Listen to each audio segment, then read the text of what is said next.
For over half a century, Charlie Munger, vice chairman of Berkshire Hathaway, has been a guiding force in the world of investing.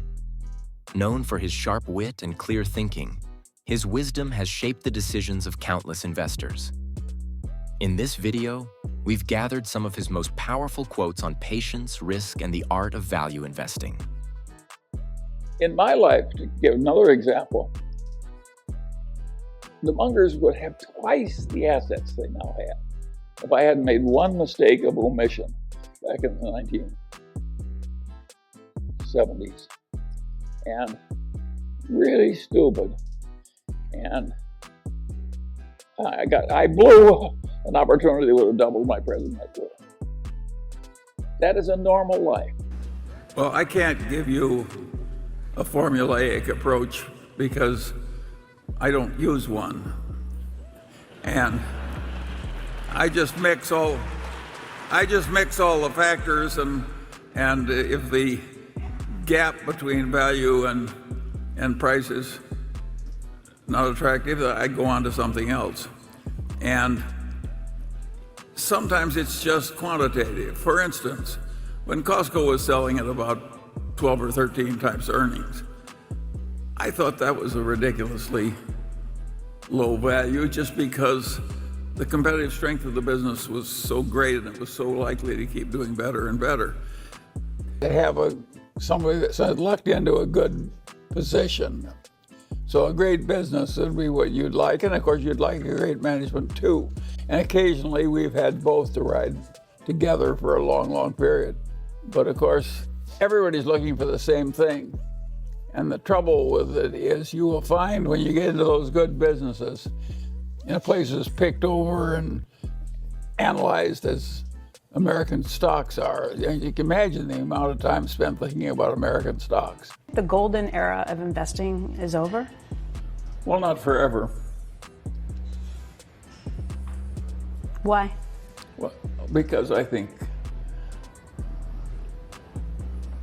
it isn't like the last recession or the last big opportunity that the world is ever going to get is past. There'll be opportunities in the future. There are times that are easier and there are times which are harder. I want to know what the easiest way to kill them would be so I could avoid it. And so I thought it through in reverse that way, and I finally figured out, I said, there are only two ways I'm ever going to, I was in the ferry command, there are only two ways I'm going to kill a pilot. So I'm going to get him to icing his plane can't handle, and that will kill him. Or I'm going to get him someplace where he's going to run out of gas before he can land because all the airports are sucked in.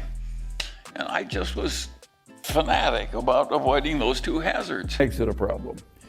If it weren't for that, this one will go away by itself.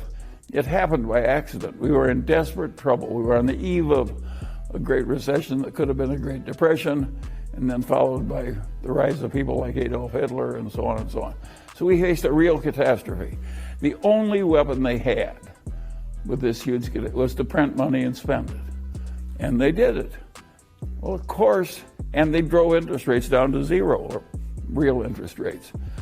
Decades. Well, Warren had been taught by Ben Graham to buy things for less than they were worth, no matter how lousy the business was. You can't imagine a more lousy business than New England textile mills, because textile is a congealed electricity.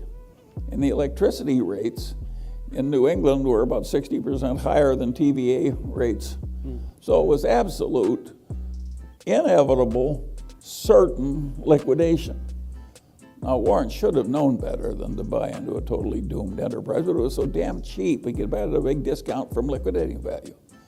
So he bought a big chunk and finally ended up in control of the business. If I look at the people in my generation who were the nerds who were patient and rational eventually did well, who lived within their income and worked at being sensible, and when they saw an opportunity, grabbed it pretty fiercely and so forth.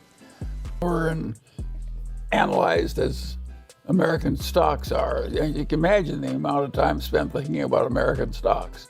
And you will find, by and large in America, if it's really a great business, it's at least 25 times earnings and maybe 30 or 35 or something. So that makes it much harder, of course, because if something goes wrong, you can lose a lot of your investment. And of course, that's what makes investment so difficult, is the fact that it's a good business. Charlie Munger's wisdom reminds us that investing is as much about discipline and thought as it is about numbers. Which of these lessons will you carry forward? If you enjoyed this collection, support the channel by subscribing for more timeless financial wisdom from the world's greatest minds.